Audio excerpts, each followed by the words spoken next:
Coming up on Why Should I Trust You? Healthcare fraud. What do you think of when you hear those words? People ripping off a safety net paid for by our tax dollars, meant for families in actual need? Or a convenient political cudgel, overblowing the facts to justify gutting that very safety net? Let's be honest, what you're imagining right now may depend on how you sort yourself politically, on who you follow online, on your own personal experience with the system. So today, we're going to delve into the topic of healthcare fraud. What we know, what we don't know, what is rhetoric, and what is reality. We're hosting one of our big group conversations with Trump supporters, MAHA and independent supporters, an investigative reporter from Minnesota, and two experts on healthcare fraud to ask, what do we think about healthcare fraud in this country? Is it bigger than we think? Smaller? Are we mad at the right thing? And how does whatever this is get fixed? President Trump, with J.D. Vance, Robert F. Kennedy Jr., and Dr. Mehmet Oz as the messengers, have put fighting Medicaid fraud front and center going into this midterm season, including a brand new call just this week for all 50 states to take action to ensure Medicaid providers are above board. So today, with the administration in a standoff with states like Minnesota over alleged fraud in their Medicaid programs, how much of this is really about strengthening the safety net? And how much of it is about actually cutting it? Let's get started.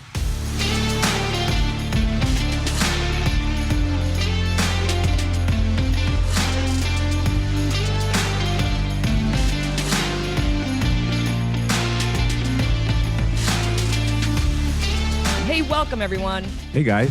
We have a big old show today, and in a moment we're going to be joined by friends of the pod, some new folks who've never been on before, experts, supporters of the MAHA movement, independent voters, everything. We've got it all. But first, who are we? I'm Brenda Adhikari. I'm Tom Johnson. I'm Maggie Bartlett. And I'm Dr. Mark Abdimalik. Yeah, and this is Why Should I Trust You, a podcast all about the breakdown in trust in public health and medicine and science. And as Brenda said today, that means asking some tough questions about one of our major health safety nets that millions of Americans rely on. In our group conversation today, we're hoping to get at what people think of the phrase healthcare fraud, Medicaid fraud.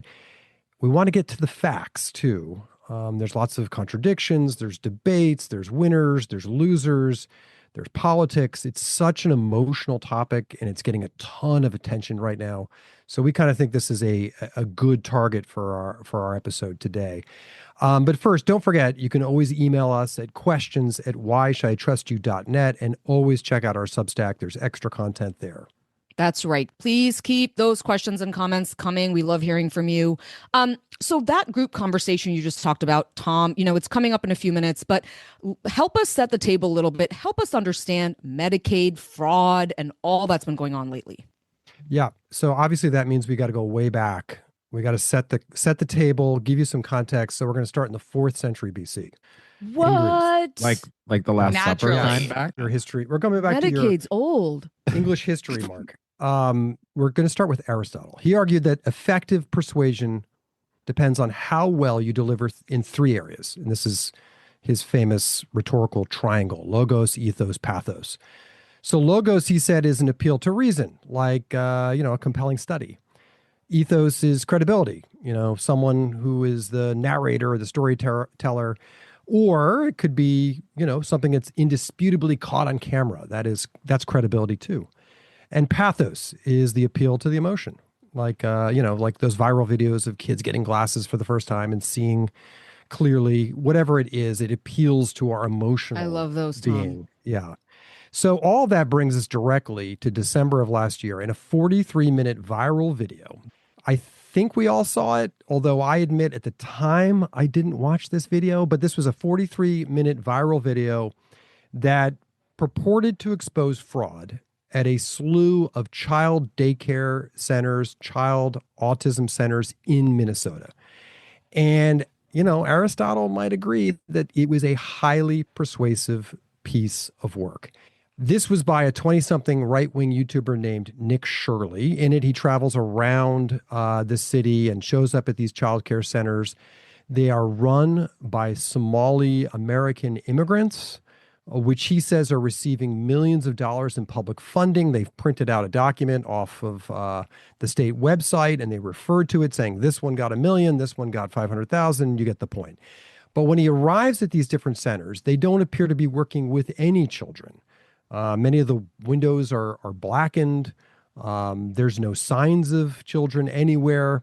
So you might have views about Shirley's methods, his conclusions, his politics. And as I said, he kind of wasn't coded for me. So I was aware of the video. I read about the video. I didn't watch the video. It is very effective. I should have watched it. But here we go. But it definitely delivers on Aristotle's thoughts on what's effective rhetoric. In Logos, Shirley presents this logical case. If these are child centers and they're receiving millions of taxpayer dollars, for services, then where are the kids? It's pretty simple. As for ethos, Shirley presents himself as just plain curious. He's looking for programs. He's looking for kids. He's not seeing stuff. And as for pathos, an investigation seemingly showing our taxpayer dollars being pocketed, being ripped off, all in the name of helping children. It should be used to help children. Well, that would really infuriate just about anybody. And that gets us to a political reality. The accusation of fraud involving taxpayer dollars is a very potent and persuasive story. The video blows up. It draws millions of views on YouTube and well over 100 million views on X. It didn't matter that the New York Times, the Minnesota Star Tribune, among other traditional investigative reporting entities had been reporting on fraud in Minnesota's social welfare system for some time, including a massive pandemic funding scheme that siphoned off money that were supposed to go for meals. State officials had raised concerns. They'd shut programs down, and the federal authorities had already stepped in. There were investigations, FBI raids, there were prosecutions.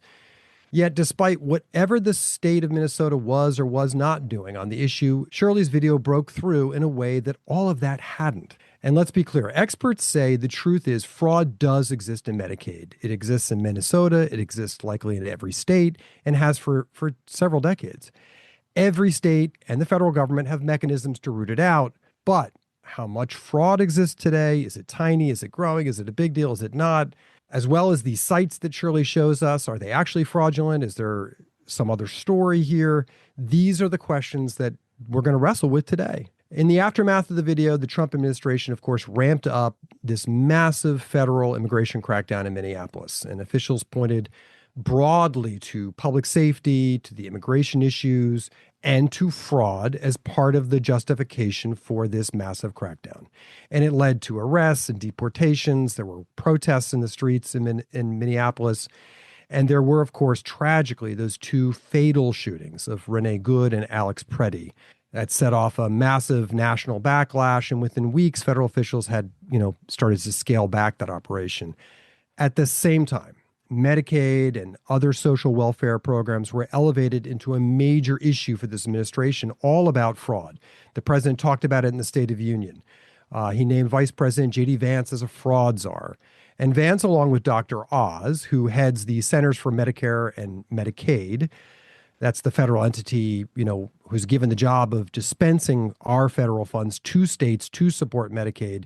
They announced that $259 million in funding that was earmarked for Minnesota to reimburse them for expenditures they made on behalf of Medicaid was now frozen, given all the accusations of fraud.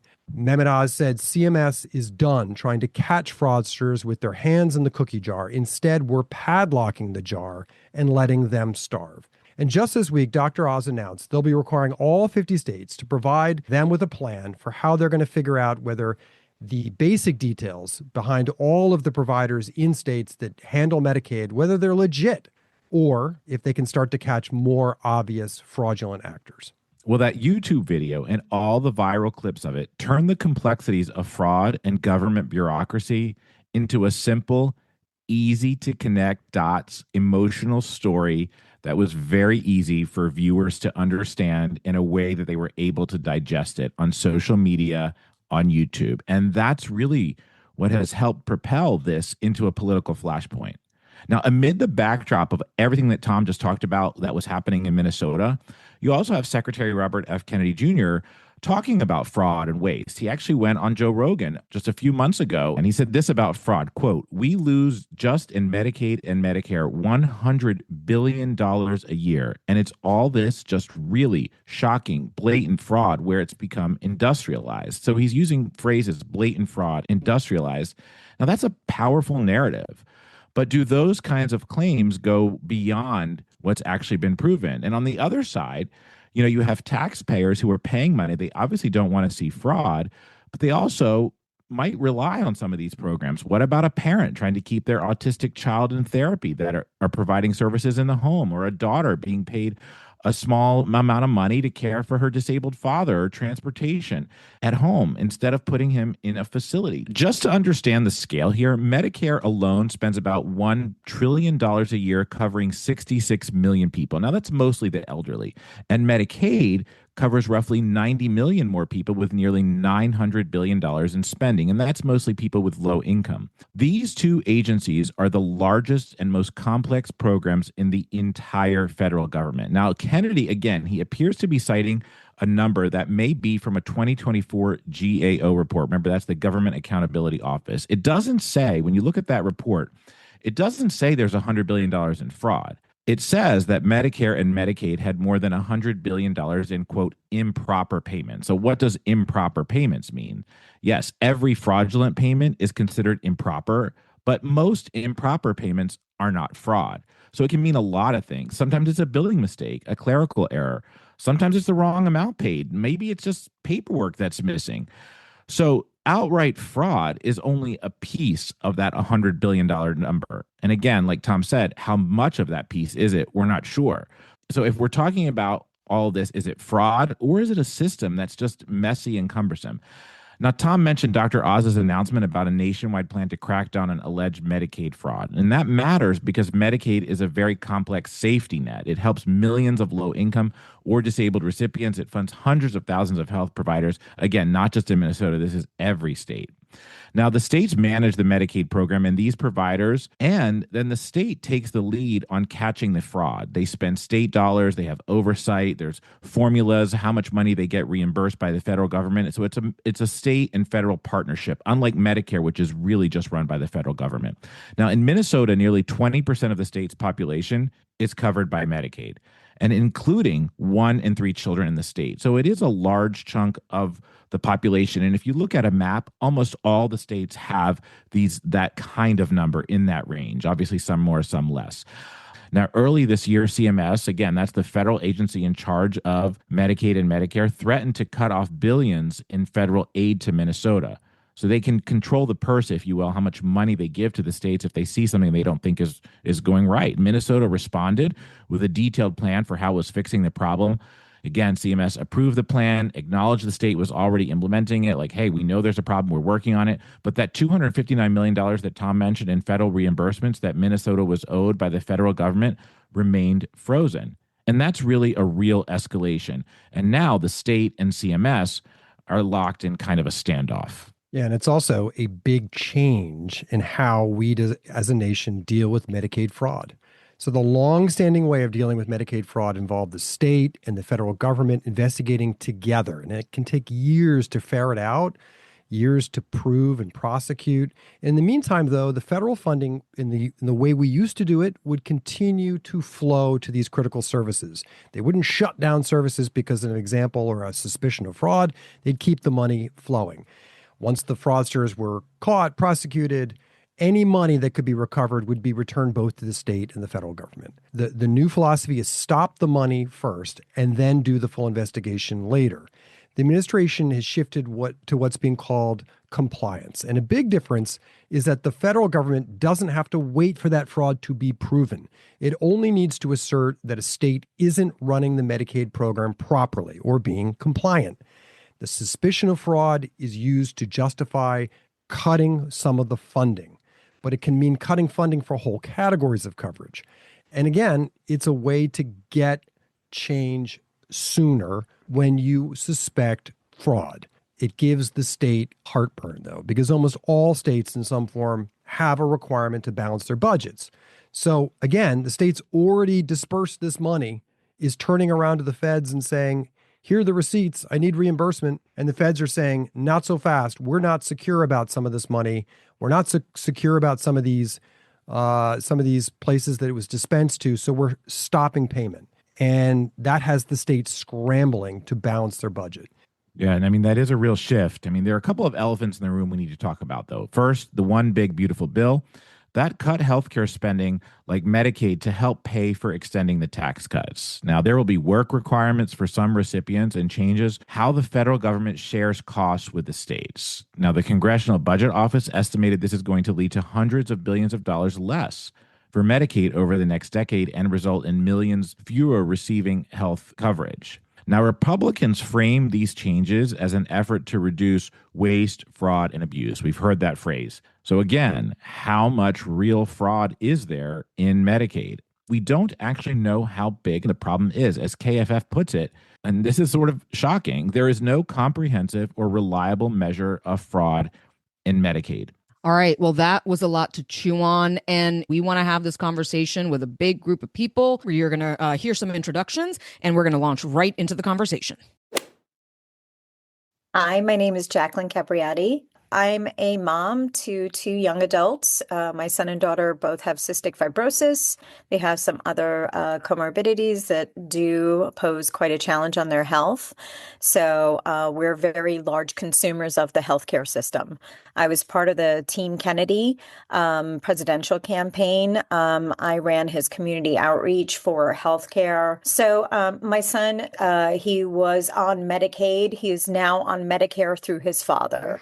I'm Andy Schneider, live in Washington, D.C. I'm a research professor at the Center for Children and Families based at Georgetown University. I'm here because I know a lot about the Medicaid program because I spent most of my professional career working on it in one capacity or another. I am Wilk Wilkinson, host of the D-Rate the Hate podcast and director of media operations for Braver Angels. You know, I live in the state of Minnesota, and I do depolarization work, bridge building work now for a living. I classify myself now mostly as a Christian and principled conservative. Good morning. My name is Eleanor Hildebrandt, and I'm a reporter with the Minnesota Star Tribune. I'm based in Minneapolis, and I cover a variety of topics, including Medicaid fraud and social services here in the Twin Cities. Hey, good morning. Aaron Everett from Colorado, kind of north of Denver, about an hour. I'm a writer. My day job is in real estate, but I was a Kennedy supporter in the 24 campaign. I think I'm here because I probably bring a different perspective about what I think the federal government should be involved in entirely in this conversation. I think it's all too big. So I'm looking for better solutions. Good morning. I'm Joel White. I live in Virginia, just outside of Washington, D.C. I'm here, I think, because I've worked on Medicare and health policy for about 30 years, first in Congress and now with a company called Monument Advocacy, where I run the health practice. From my perspective as a conservative and a Christian, I want to make sure that we have strong safety nets that empower people to flourish. What I want to kick off with is I want to play some sound for you. This is Vice President J.D. Vance, along with Dr. Mehmet Oz, the administrator for the Centers for Medicare and Medicaid Services. It's from February of this year, and in it, they're announcing actions that the agency is taking against Minnesota over Medicaid fraud. So just take a listen, and then let's talk about what we're each hearing in this clip. As a lot of you know, there are way too many Americans who are being defrauded by very bad actors in our society, people who take the goodwill and the trust of the American taxpayer and they decide to use it against us. They decide to make themselves rich instead of allowing these programs that are set up to make it easier for people to take care of their families, to make it easier for autistic kids to get the after-school services they need, to make it easier for people to get the health care that they need. So we're announcing today that we have decided to temporarily halt certain amounts of Medicaid funding that are going to the state of Minnesota in order to ensure that the state of Minnesota takes its obligations seriously to be good stewards of the American people's tax money. You know, one of the things I love about our country is that we're a generous country. We're a generous people. We take care of our fellow citizens who can't afford medical care because they're down on their luck. We take care of people who can't afford to put food on the table, even though they work hard and play by the rules. We recognize that we're all in this together. And part of the reason why we have Medicaid, or part of the reason why we have food stamps, part of the reason why we have these programs is we want to make sure that kids who grow up in families not all that different from the family that I grew up in, that they have access to the basic necessities. Well, let's start with Jacqueline. What did you hear in that clip, Jackie? Well, I do hear something that I appreciate from the vice president, that the purpose of defrauding these programs or individual recipients that maybe are taking advantage of the system. The goal is to honor the individuals who do need these systems, to work for them. I feel sometimes that the general public, when they hear Medicaid fraud or Medicaid, those type of programs and SNAP, there is a bit of a stigma on the recipients in general, that they're kind of bleeding off the system, hanging onto the system, that it's a burden on the general public. And that's something that there is a little bit of shame involved sometimes. It's like, oh, you're on disability, or you're on these type of things. So hearing the vice president talking about it and saying that there are people that do need these programs in order for them to succeed, I appreciate that. Eleanor from Star Tribune, what went through your mind when you heard that? Yeah, I remember watching that video, I believe live, because we'd gotten an alert that they were going to go live and give this information out. And we weren't 100% sure what was happening, but we had a suspicion that they were going to withhold these funds, and then they did. And I remember specifically talking to providers of Medicaid services across Minnesota within the next couple of days. Minnesota had already temporarily halted some of the funding, like within the state, to these providers. So people were freaking out because they had already gone into their savings or started a line of credit to figure out how to make ends meet. So providers were scared. But on top of that, there was kind of this legislative push of how do we find the money? How do we make this work for people to continue to receive Medicaid while the federal government withholds funds? And since then, the federal government has approved Minnesota's plan to try and root out fraud at this time. So I think a lot about the fact that that deadline is coming up very soon. So at the end of May, Minnesota has to do a lot of things to actually receive those millions of dollars from the federal government. And if they don't make that deadline, my concern right now is what happens to all those people on Medicaid, and will there be funding from the state to cover the difference? Aaron, I remember when the Nick Shirley video came out, I think you called me. I think it was like in December. You were really pissed. What did you hear in the JD Vance clip, but also just more broadly? The healthcare fraud really kind of got under your skin, I remember. Well, yeah, for sure. I mean, this is, it starts from my perspective on the whole thing. I just feel like all of this is such troublesome in the way that it's constructed and the way that it's set up. I mean, Nixon set this up where you have to send every dollar that you collect in the state back to the federal government, and the federal government then decides how it's going to be distributed amongst the nation, which honestly is not how the system was initially set up in terms of the Constitution and states and this kind of competing governmental systems. The folks I get really frustrated with are not, and it's sad, it's always how this works in government stuff, which is the people who need it, whether it's the national parks or whether it's Medicare or whether it's, the Forest Service, we start there with the most penalizing thing that hits the people on the ground the fastest. And that's where it always, it feels punitive. It feels like what Washington's only solution is. Let me make sure that I make a mess of your life so that you're irritated by what's going on. When really, like, somebody taught all of these people how to do this fraud. Have you filled out your taxes? They're impossible. Like, no one knows how to do these documents. No one knows how to put it together. But all of a sudden you've got groups of people, that are able to do this and figure out this bureaucratic maze that I can't figure out as a person who's lived in the country my entire life. And somehow they're able to defraud a system. It's inherent to something that's that big. It's inherent to something that is going to have all of these kind of tentacles and fingers and spider webs around it. that are unsolvable. And look, I think Medicare is a fantastic program under the system that we live in, but I think the construct is broken. I think the whole thing is silly that you'd say, well, we have to figure out how some guy in a cubicle in Arlington is going to decide how my life works in Colorado or Bill, Wyoming or San Francisco or whatever.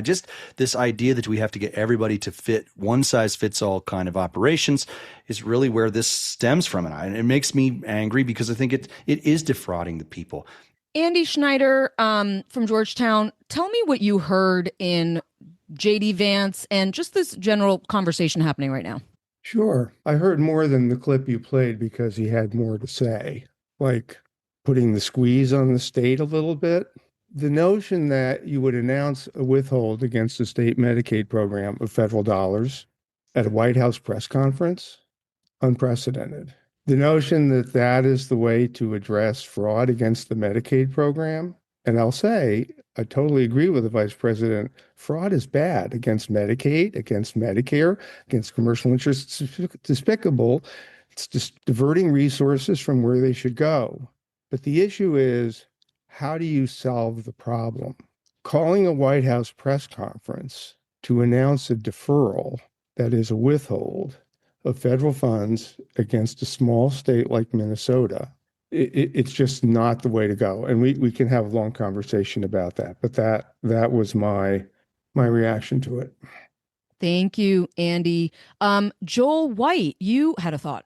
Yeah, thank you. I think what I heard was we were finally trying to get our arms around this. And the problem is pretty massive, right? Like half of the dollars potentially in Medicaid lost to fraud schemes or certainly improper. That created, the size of the program, the growth of the program created exposure. The fact that you had weak oversight, there was very little the state put in place to ensure these were actual providers of services, that the people who were enrolled were actually getting those services and that those services were legitimately being delivered in high-risk areas like autism in particular, transportation services, home-based services, things like that. So the weak protections, like with the exposure, were bad. But I think the primary problem was you had weak leadership. The leaders in Minnesota didn't do enough to ensure that those resources were being protected. And what JD Vance said was, we're going to expose this, we're going to call this out, we're going to do something about this. And I think once the media started reporting on this, it was then that we saw the leadership kick into action because they knew there was a political price to pay. And that shouldn't be acceptable to anyone. Like, a priority should be protecting these funds so they get to patients or people in need versus not taking a political hit because the media figured out that we don't really have an effective system in place. And that's really important because what Minnesota was, according to the administration, was fraud at an industrial scale. These were sophisticated schemes that were the victim of weak leadership, in my opinion. Andy Schneider, you had a thought. Yeah. So, Joel, I just want to be sure I heard you correctly. Did you say that half of the money in Medicaid is fraud? That's what the administration said about the situation in Minnesota. And what's the evidence for that?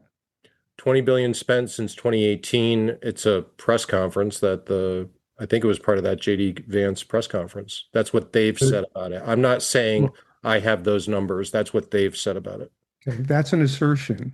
We're still looking for the evidence. I don't know if Eleanor has found any. Well, federal prosecutors have said the total amount of fraud could be as much as $9 billion. So what's the evidence for that? Again, I think the federal prosecutors have said that. I think they are investigating now 200 separate providers in the state of Minnesota out of 5,800, and based on the claims that they've submitted. Andy, I think you're questioning the data that was presented at this press conference. Joel is saying what that data was, but it's not clear where it came from or where the support is from. And I think Joel would agree with that. Eleanor, what do you want to add to this? Yeah, at the Star Tribune, when we talk about fraud, we talk a lot about numbers, and even within our office, people are concerned or confused by what they're hearing. That $9 billion that Joel is talking about is actually a quote from a gentleman named Joe Thompson, who was formerly, he has since left, the lead white-collar crime prosecutor at Minnesota's U.S. Attorney's Office. He said that during a press conference. The state of Minnesota receives about $18 billion. That's where that 50% idea comes from Joe Thompson. He did not specify any particular evidence. He says that's the high end. It's potentially that high. Regarding the amount charged at this time, as of April 2026, it's closer to more than $200 million has been charged. So we know for a fact that over 200 million with an M has been found to be fraudulent. So there is a lot of divisiveness regarding the numbers. So you will hear that $9 billion number from specifically a lot of conservatives, and then more liberals and Democrats like Tim Walz will say that there's no foundation for that number. But the Walz administration, to my knowledge, has not specified a specific number that they think is fraud. So there's a vast amount of difference between who you ask. And at this time, it's not 100% clear how much money exactly is fraud, because we are waiting for additional charges from the U.S. Attorney's Office. And I'll just add, we dug into, I thought there would be a legit sort of accepted estimate of how much of our Medicaid, spending is considered fraudulent or suspected of being siphoned off for fraud. And KFF crunched this too and said, quote, "There is no comprehensive or reliable measure of fraud in Medicaid." So there's rhetoric, there's facts, but we're missing that piece of this. And I don't know whether that proves Aaron's thesis here. But I'll toss it to Wilk. What did you hear, Wilk? Yeah, I mean, I think that too much of what we're seeing today, and I think it leads to the institutional distrust that we see, is this political theater that's just meant to drive division and aggravation. But Aaron made a really good point earlier in his introduction that the federal government is just far too involved in too many things. Well, I will just say, something that I've said quite often is that a government that tries to be all things to all people can, ceases to do anything well. And this is a prime example, because, we've got these mass dollar amounts that most individuals could never, ever comprehend. And then we see the amount of increase over the past several years with regard to some of these programs. But then there are people that say, well, no, there's no evidence of fraud. And that very well may be the case, because in many ways we cannot trust these institutions that rely on political theater to keep us all pissed off and separated. But we look at the numbers as individuals, again, numbers that most of us as individuals could never comprehend, and say, oh, okay, so from the period from 2018 to the 2024, they're saying that there's like these 300-fold increases in spending in particular programs. And it's like, okay, was there a 300-fold increase in the need from the people that really need it? Or was there potential for fraud? And I would say, look, the reality is we have not had, and especially to take it to the state of Minnesota specifically, we have not had an administration that has done anything good in regards to trying to stem the tide of fraud. Even when Walz was confronted with this and then shut down particular programs and things like that, and then anybody who lives in the state of Minnesota knows that the DFL has not done its job in trying to stem the tide of serious problems in what we're doing, or what we're seeing here in terms of fraud and abuse when it comes to government programs. It leaves everything to question. Joel, you wanted to jump in. Yeah, I think Will hit the nail on the head. I think what I'm suggesting is that in Minnesota and in other states, there's massive exposure because of how much we're spending on these programs. That creates a target for some very sophisticated individuals and organizations to target these programs. And that means the government response needs to be equally sophisticated. And so what I'm not saying is that there's half of Medicaid, Minnesota's Medicaid program is fraudulent. I'm saying that's what others have asserted.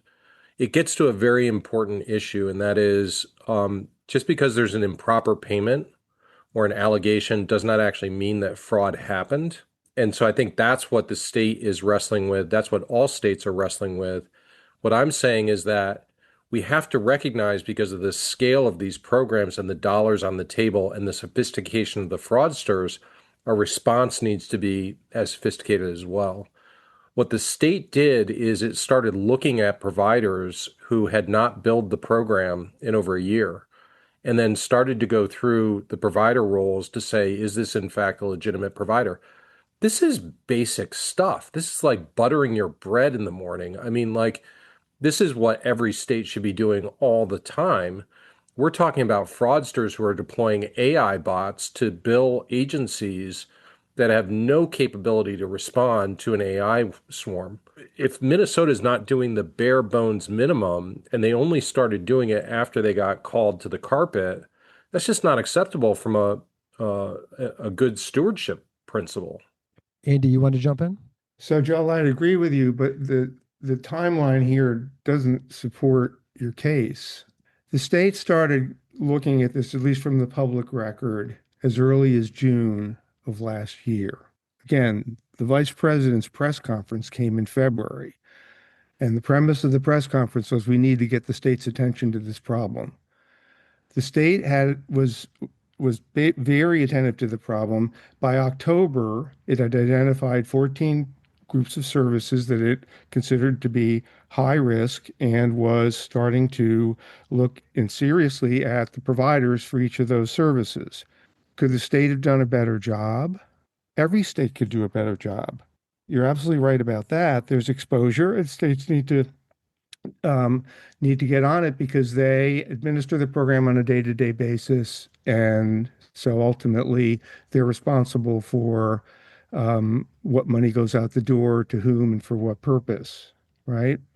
But in this case, and the thing that really concerned me about the vice president's timing and his remarks was that the state needed to be taught to pay attention to the program and to the problem. And it's just simply not the case. They were on it way before the press conference. They're still on it. Could they be doing a better job? I'm sure they could.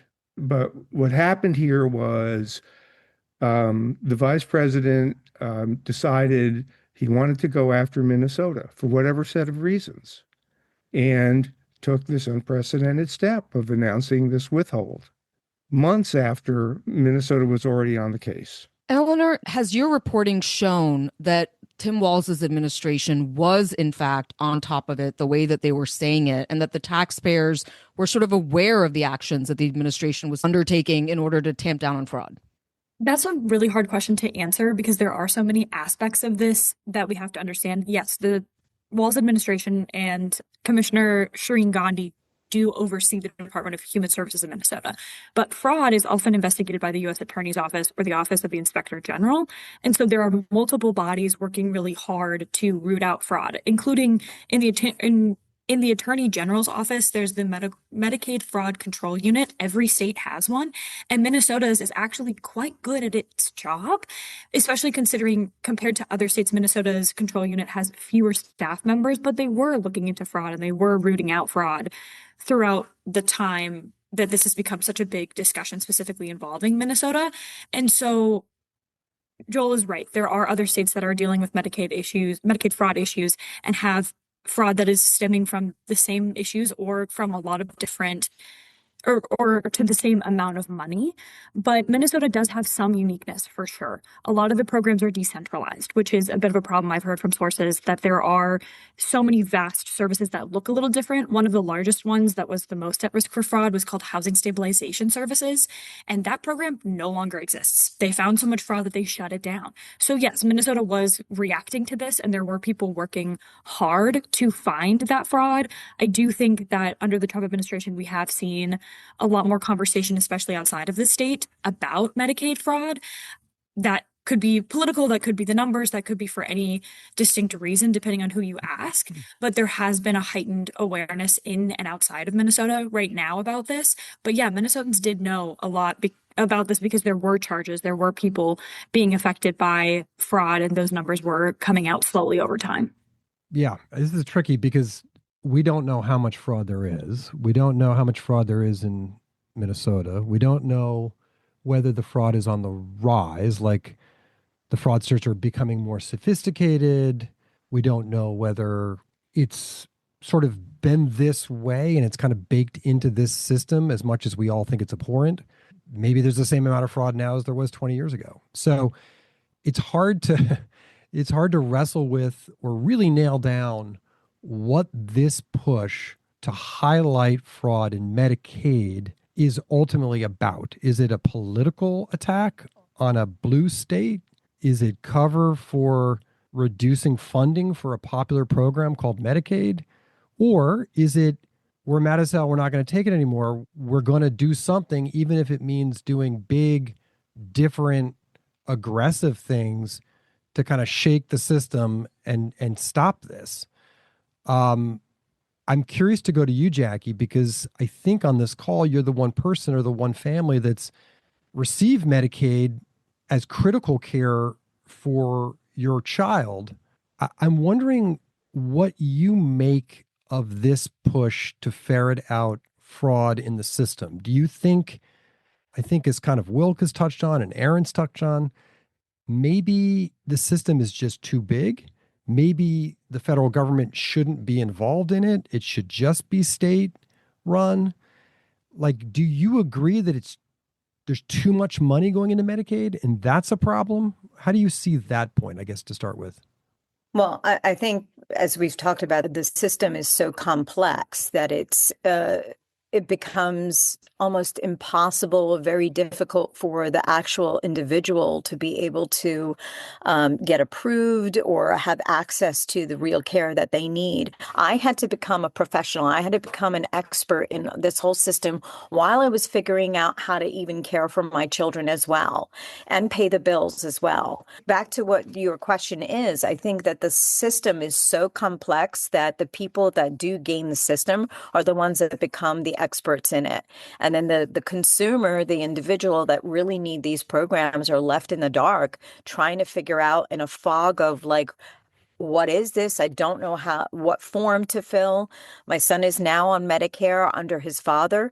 I'm told by some people that he should be still getting Medicaid. No one can give me those answers right now.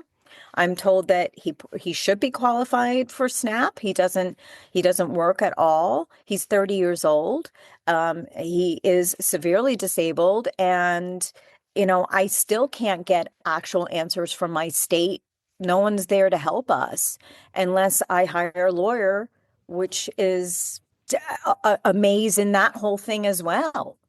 So finding the right people to support us on that, because there's a lot of fraud and taking advantage of people in our situation. So the people at the end of the day that kind of get the short end of the stick is us. Jacqueline, I mean, it's interesting because, it is a very popular program in this country, but yet at the same time, it is clear that it is a maze of complexity. Wilk, you had a thought. Yeah. So listen to Jackie's story. I mean, this is absolutely heartbreaking, and I think all people need to actually think really hard about this. And the way that I'm thinking about this, though, is the people that really need these programs face two major enemies.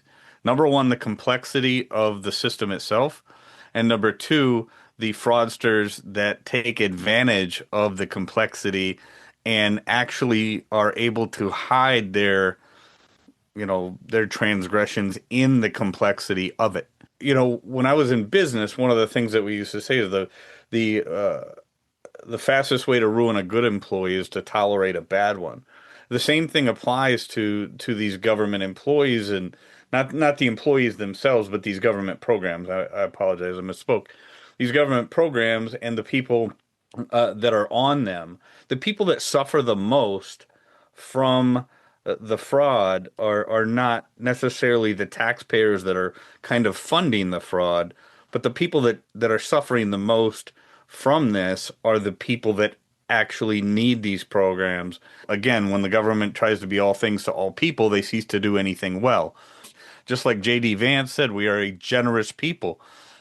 Yes, we want to be that generous people. We want to have that safety net. We want to build these things, these good things for the people that need it the most.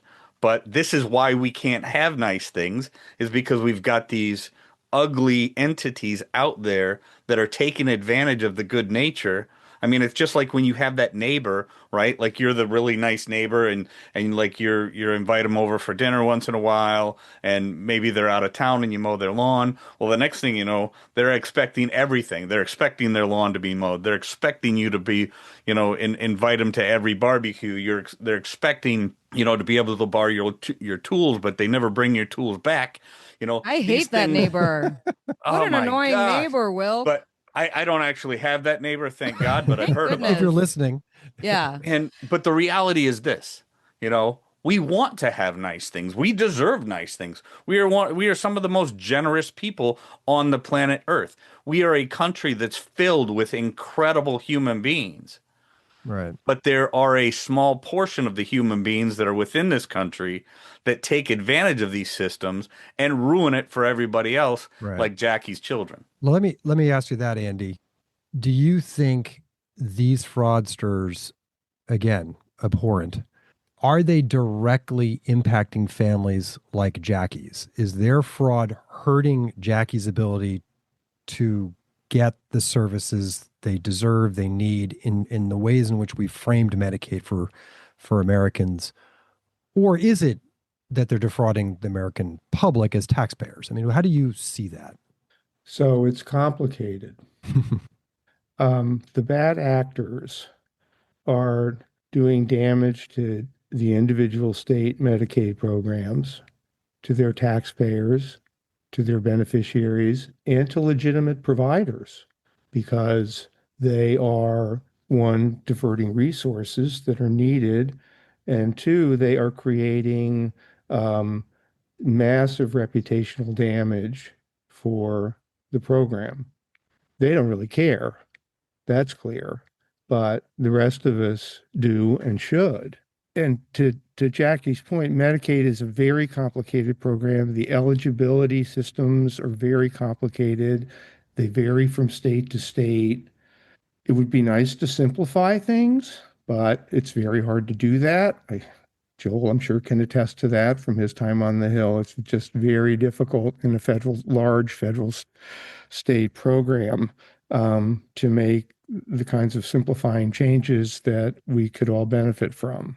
And of course, we have, as we've been discussing, a program integrity problem in Medicaid like we have in Medicare. I just don't want us to lose fact of the fact that Medicaid is doing a lot of good for millions of Americans. We have 69 million people in this country covered by Medicaid right now. That's about 1 in 5 people in the country, and 4 in 10 of the children in the country are covered by Medicaid. And 40% of the births are paid for by Medicaid.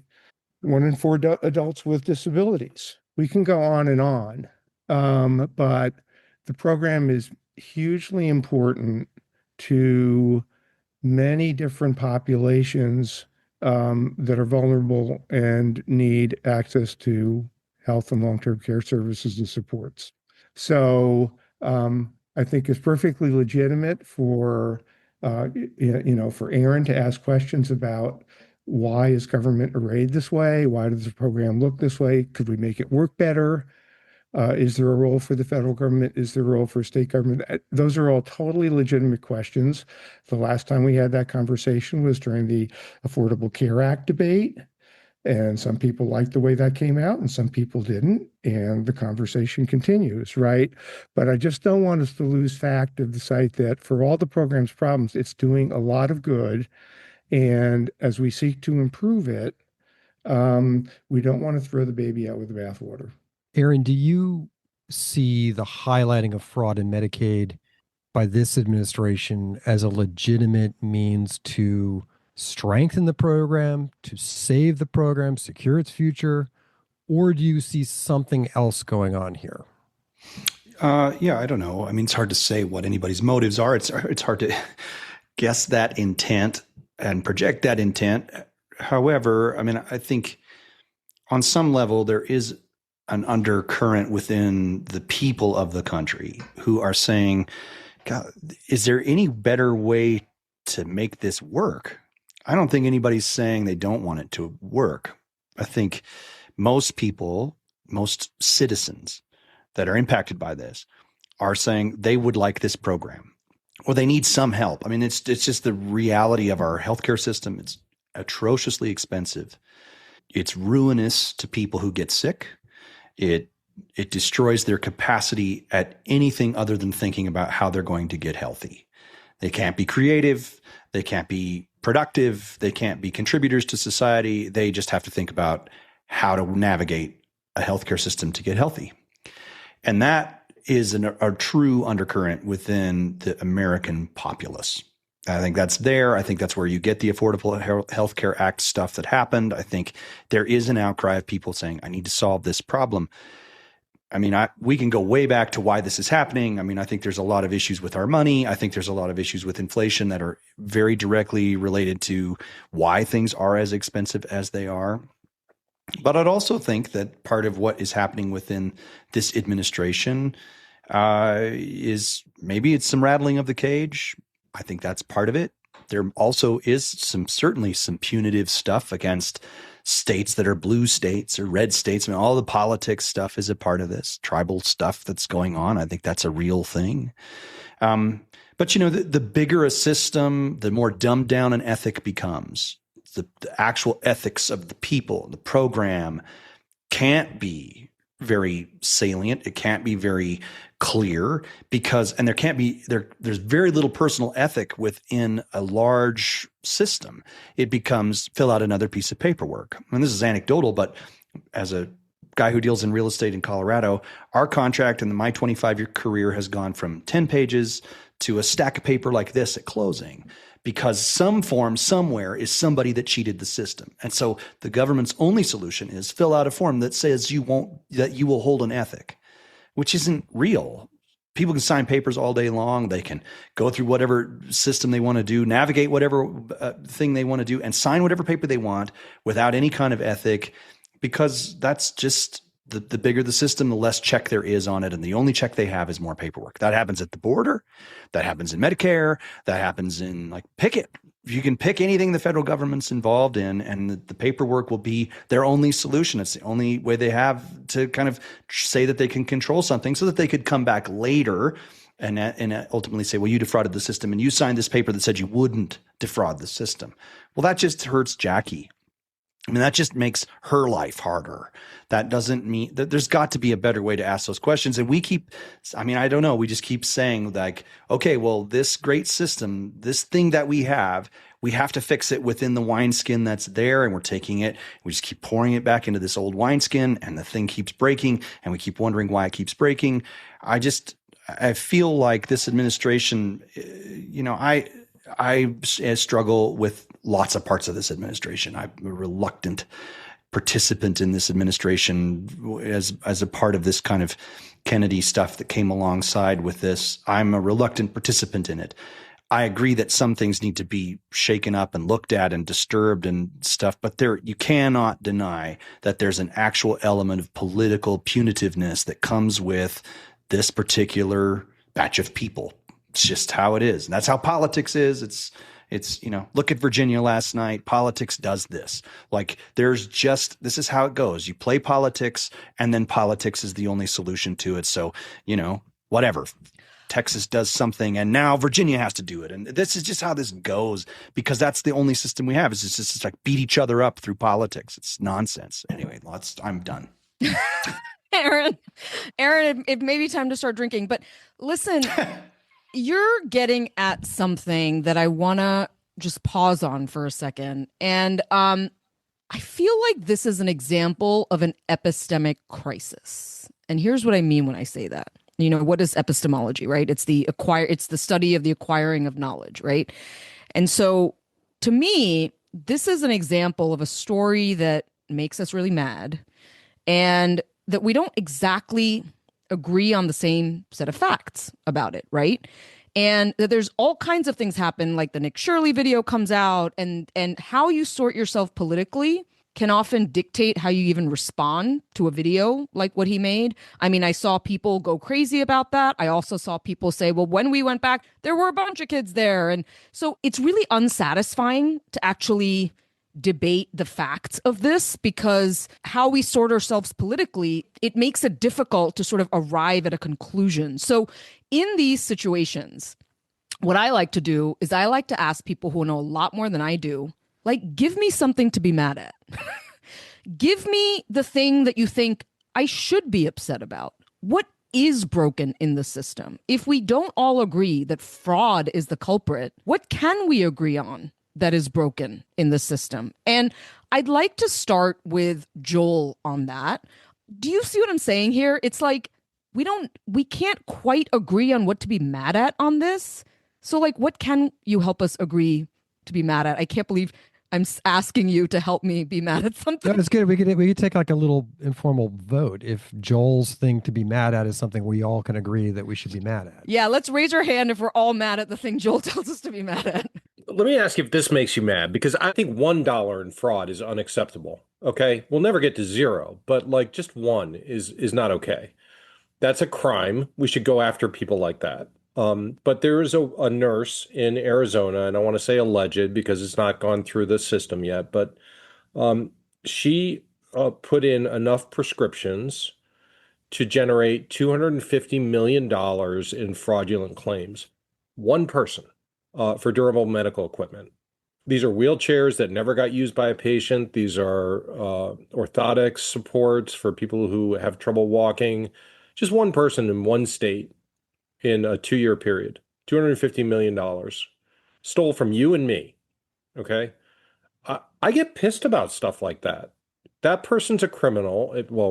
Allegedly committed a crime. And I think the hammer should come down on them. And I think people who tolerate fraud and create excuses for it, are really, there's something else going on there. Right. And I think Andy made a very important point. And that is, we want strong safety nets, right? Like we want people who need services to get the care they need. But what we're seeing now is with the growth of these programs is they're no longer kind of stepping stones to human flourishing. They're more like long-term dependency on government programs. And I'm not talking about people with disabilities or autism or lifelong conditions that need continuous support. What I'm talking about is how these programs have grown. And 70 million people on Medicaid, a lot of them are adult childless people who could work but don't. Like, I get angry about that too. And there was a change in law that happened last year in the One Big Beautiful Bill that said, well, if you're a childless adult and you don't meet 16 different categories for disability or blindness, or you have kids or any of these things, the trade-off here in giving you free health care is that we're going to expect you to better your life. You got to work, or you've got to go to school, or you've got to volunteer in your community and make your community a better place, or you've got to take classes, because we want you to get into a better situation. We want you to flourish. We want you to prosper.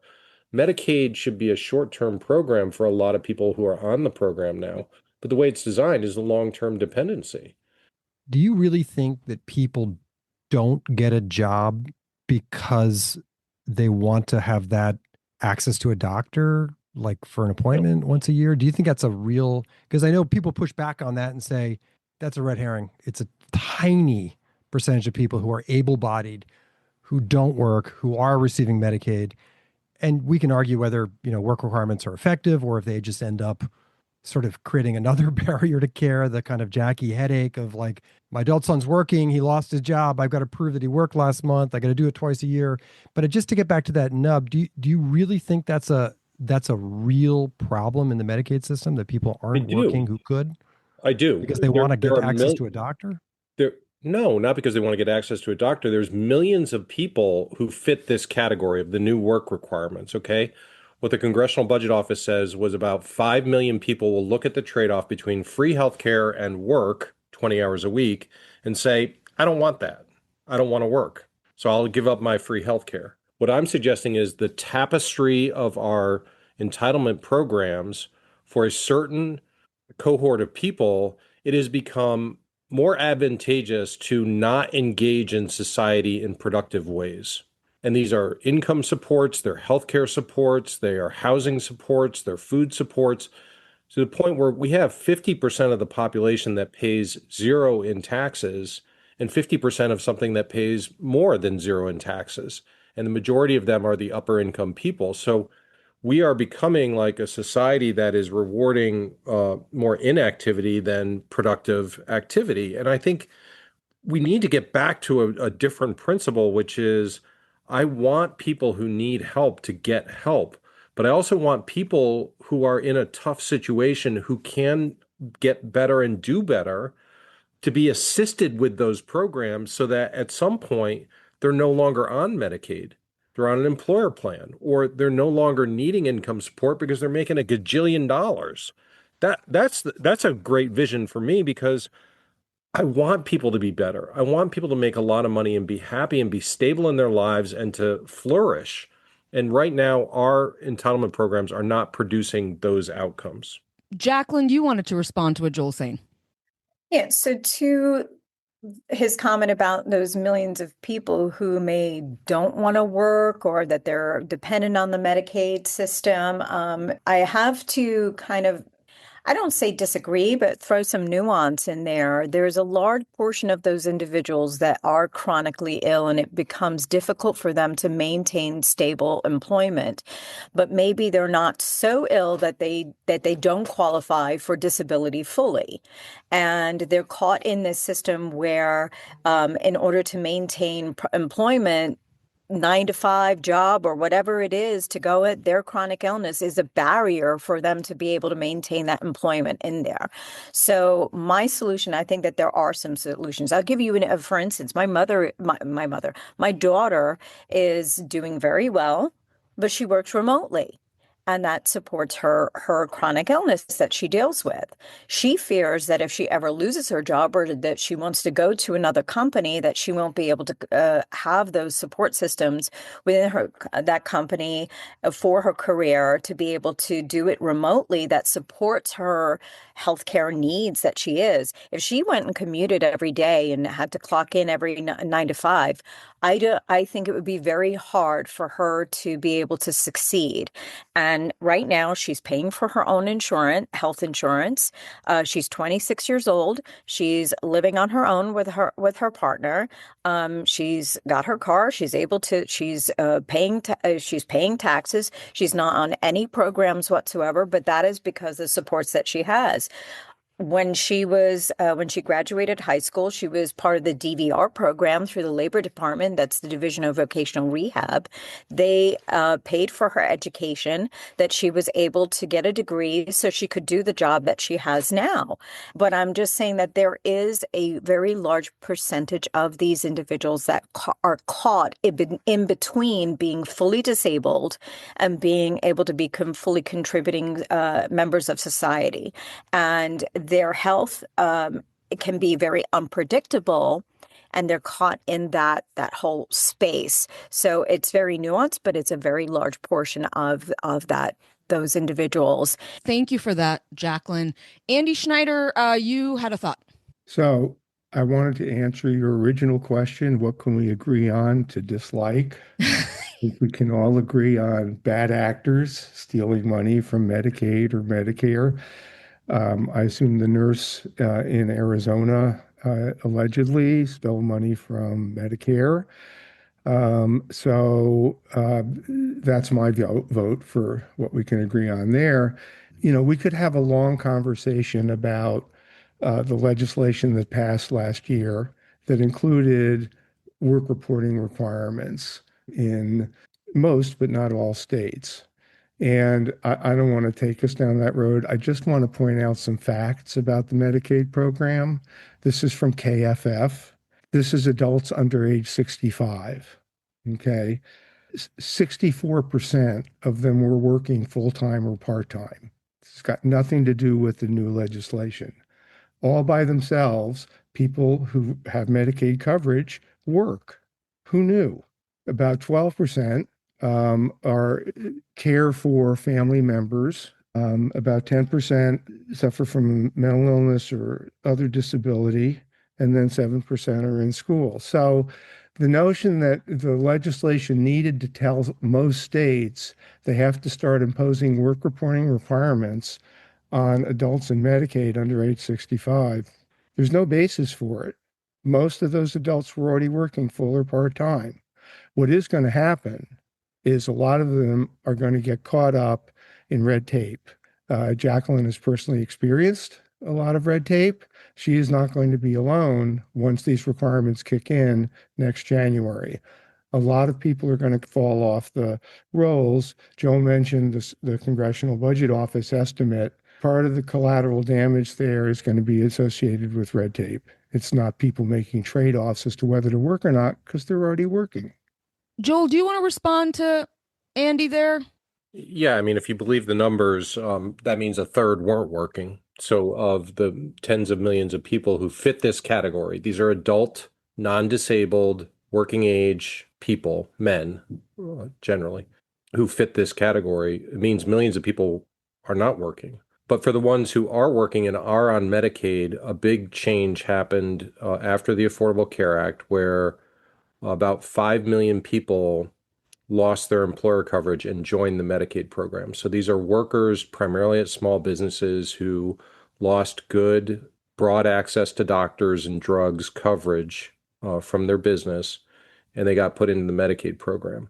And in Medicaid, the challenge with the program is we see very restricted access to doctors, limits on drugs and therapies that patients can get, limited access to time windows where Medicaid patients can actually see a provider. It goes on and on and on. Access is a massive problem in the Medicaid program. So we took people with good coverage and we put them on a program that has bad coverage, but it's, a consistent support. And I think all that Congress was saying in the law was that if you are on that coverage, if you're an adult, you don't have a disability, and you're working age, we're expecting you to contribute something back to society in exchange for free healthcare. And some people just are saying it's not worth it to me to both work and get that free healthcare.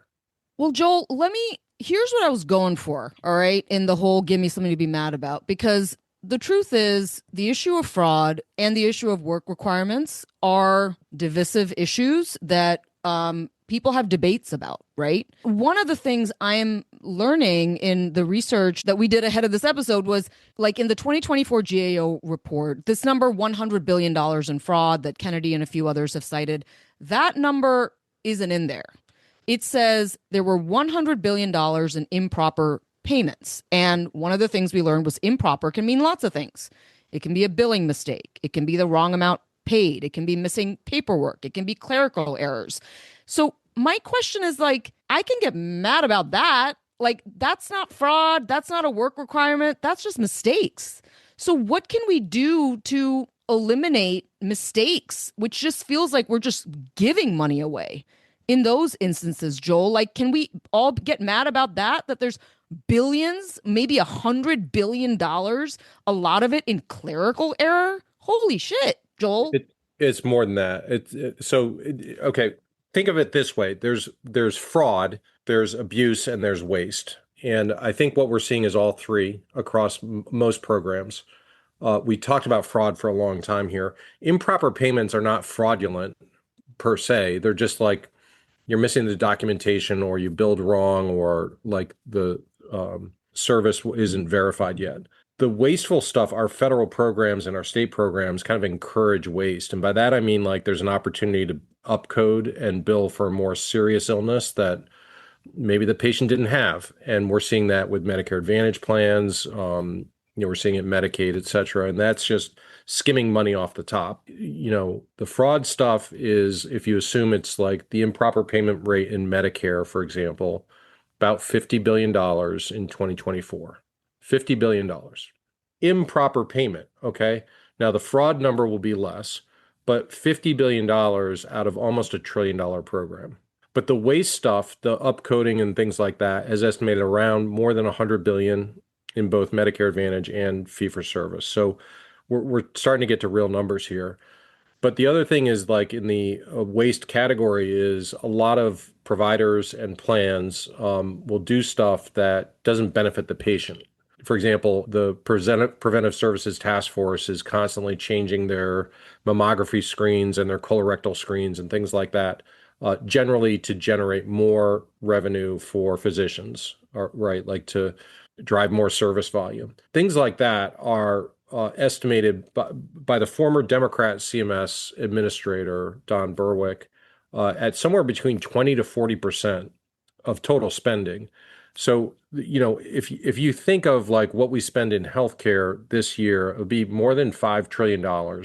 So you add the fraud, you add the waste, you add the stuff that doesn't benefit the patient, and maybe take a discount for the improper payments where we just didn't code it right, and now we're coding it right.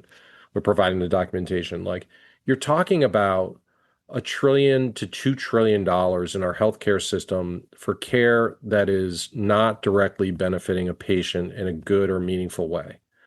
And you've got people who can't afford their care right now.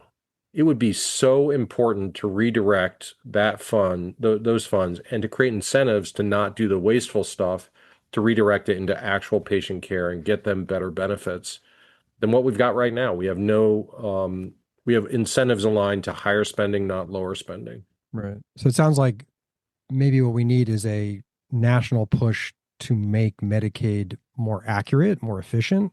And I deferred to Eleanor or maybe Andy. I thought I read that when it comes to these billing mistakes from Medicaid, that Minnesota, which obviously is the target of so much of the ire right now of this administration, that it actually has an error rate that's way below what the national average is.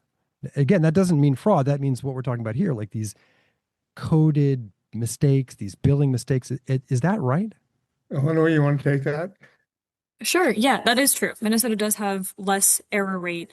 When we talk about these kind of improper mistakes or things like that, we talk about it as fraud, waste, and abuse. And that's the waste and abuse law of the time of these mix-up or these problems that are being seen in Minnesota does have a lower rate than the rest of the United States, including in reports from 2025. And historically, it has had a lower rate of waste and abuse. And so that's part of what makes this so difficult to wrap our brains around, is that we're seeing Minnesota do a lot of things well, but at the same time, yeah, they did find fraud. They did begin to root those things out and charge people involved in those schemes. So there is that duality, and the juxtaposition is just really hard because it does lead to a lot of questions. And right now, it is very hard to get those answers. And hopefully one day we'll have a better understanding of what has happened, but it does rely a lot on the information that we have at a given time and what cases are being examined. Hey, Wilk, I want to circle back with you. What are you hearing right now in this conversation? Yeah, thanks, Brenda. The biggest thing that I'm taking away from all the things that I'm hearing right now is there are way too many levels of bureaucracy between the patient and the system that's supposed to be taking care of the patient. I just think back to all the arguments that were taking place during the, kind of crafting of the Affordable Care Act and all of these different things, especially that were conservatives were saying about how this is going to lead to so much more fraud, waste, and abuse. And there's going to be all these levels of things that are going to be between the patient and the system that is supposed to be taking care of the patient. And it's going to make things more expensive. All those things were accurate. I mean, we have healthcare now today that is far more expensive than what it was when the Affordable Care Act was crafted. We have much more fraud, waste, and abuse. Minnesota, yeah, I mean, to Eleanor's point, we may rank in Minnesota as having less of the billing errors and things like that, but they certainly are finding themselves in hot water today because maybe the waste and abuse part is not as bad, but the fraud certainly is worse. The reality is we need to be able to agree that as a country, as a body of we the people, we want to have a system that works well for all people. And I think right now we just don't. I think things are far more expensive than they need to be. I think the amount of red tape, to Joel's point and to Jackie's point, the amount of red tape that is involved in making things more difficult. Every time we get the government involved or more deeply involved in the relationship between the citizen and the entity that's supposed to be providing a service to the citizen, it gets worse. And that is a huge problem that if we're looking for something that should make all people mad, that should make all people mad. I'm not looking to drive outrage like others do. And that's when I think one of the biggest problems that we face is these entities that are trying to drive fear, outrage, and grievance over these institutions that are supposed to be taking care of us. People lose the sight of the bigger picture. The bigger the government, the smaller the citizen. It's a Dennis Prager quote, but it's one of the best ones I've ever heard.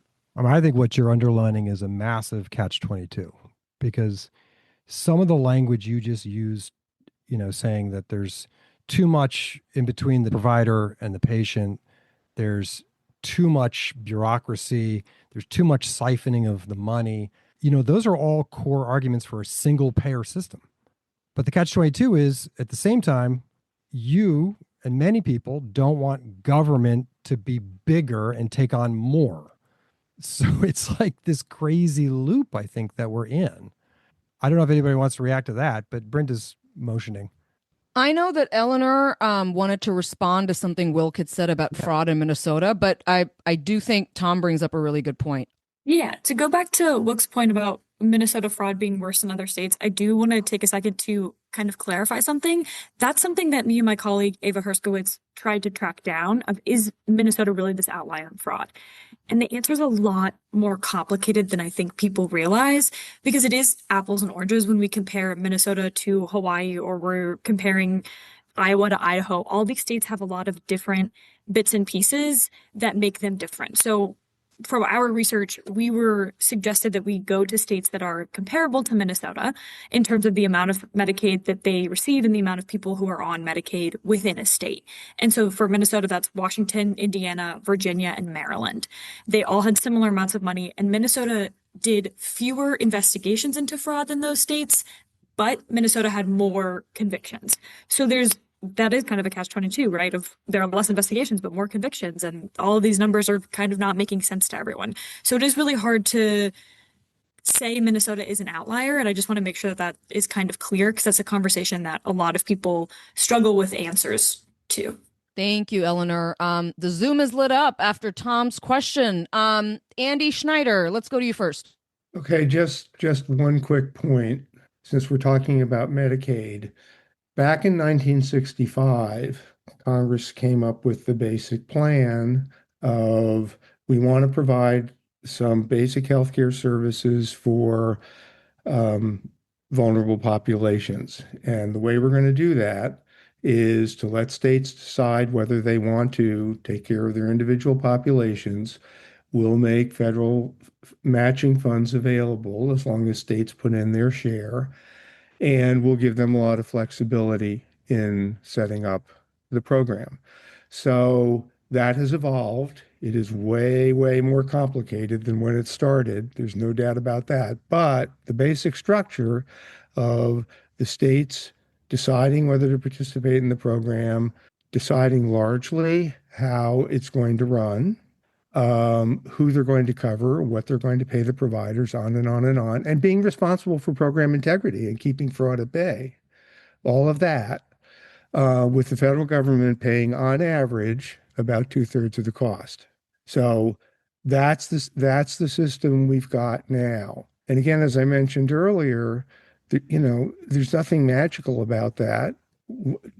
You could replace it with a single payer system. You could have a public option. You could have Medicare for all. We can go right down the list. The last time we had that conversation was 15 years ago as a nation. And so here's where we've landed. Can reopen that conversation if people want, but that's just so we know where we are now. That's it. And that explains some of the complexity of the program because of the flexibility that the states have to design their own systems. And if I can make one little tweak, one of the problems with the work reporting requirements is there's no state flexibility. It's one size fits all. Here's the way it's going to be. If you're a state that covers this population, you're going to do this, whether you think you need it or not. And you're going to run it the way we're telling you to. So that was way outside the norm for the way the Medicaid program has been run for years. Thank you, Andy. I'm going to go around the horn a little bit here. Joel White, you had a thought?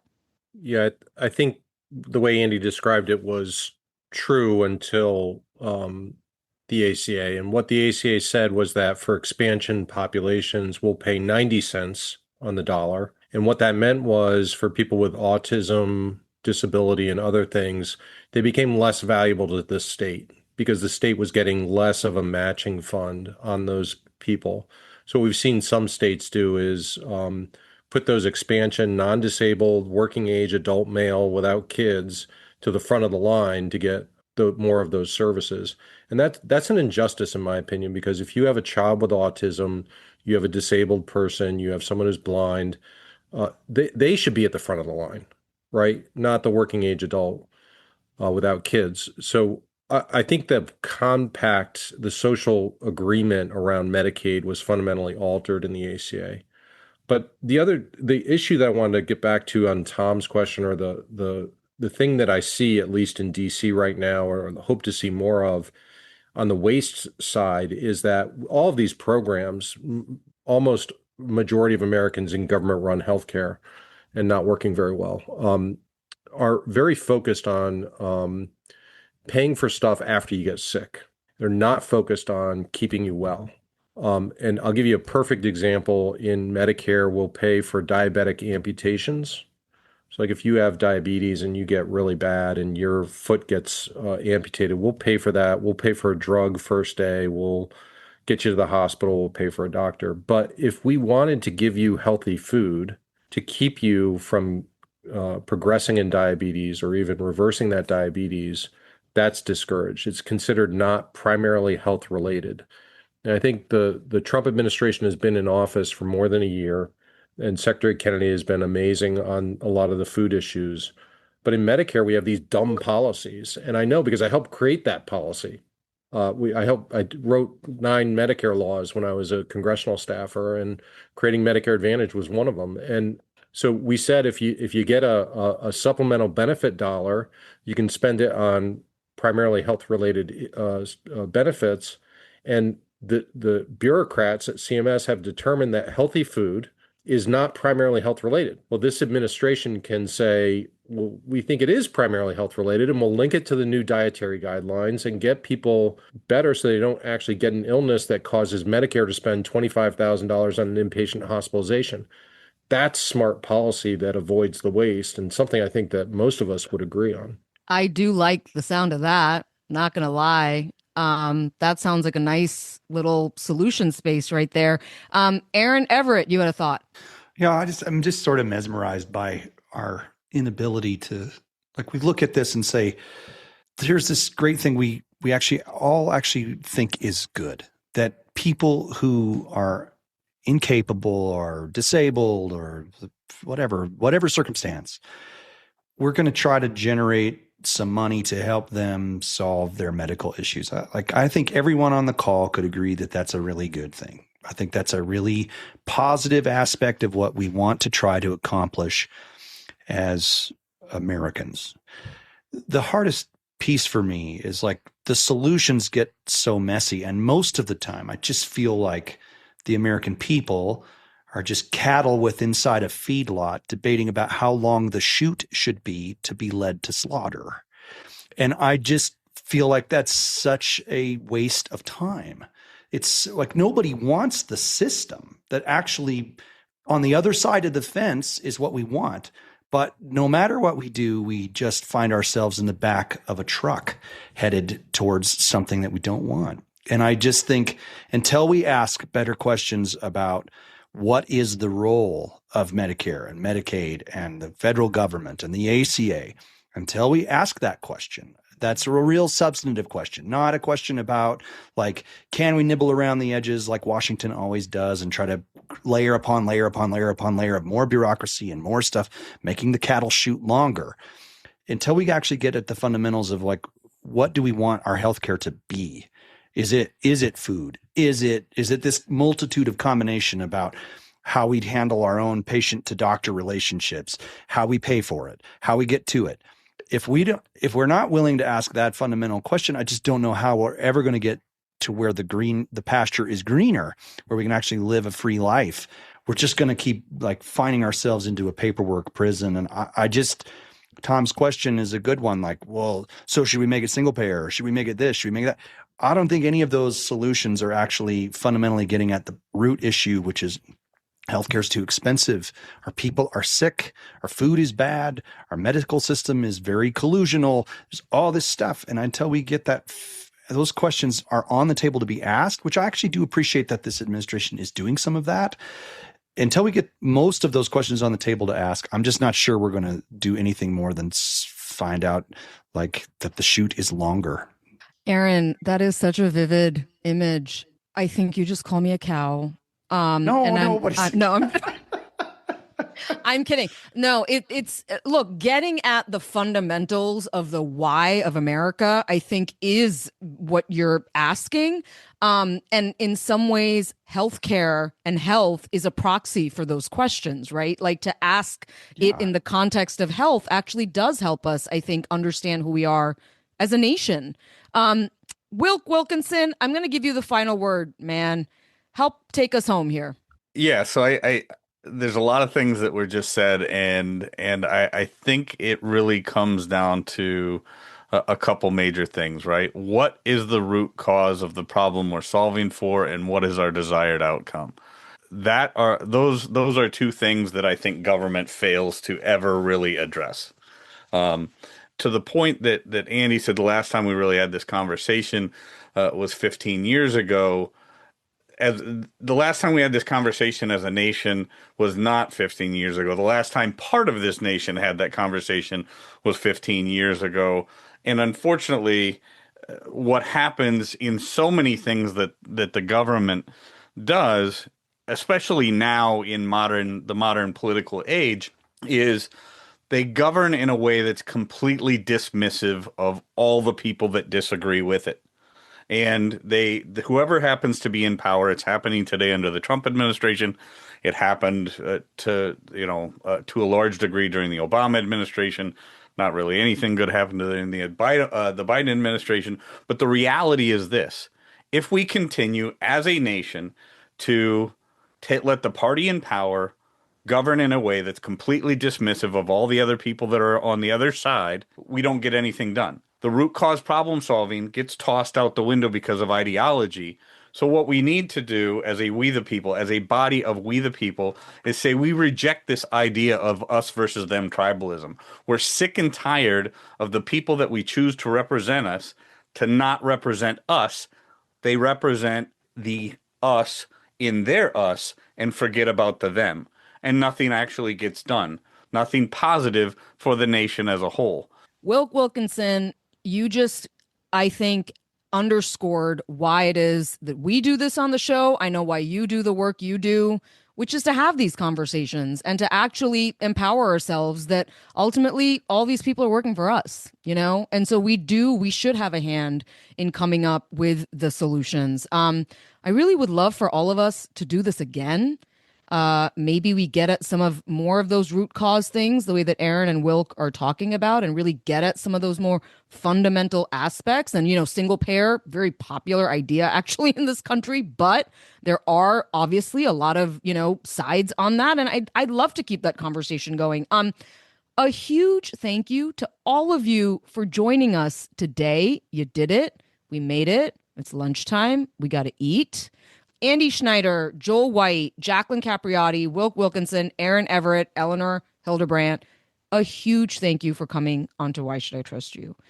That is our show today. Please send us questions and comments at questions@whyshoulditrustyou.net. I'm Brenda. He's Tom. She's Maggie. He's Dr. Mark. And we'll see you right back here next week.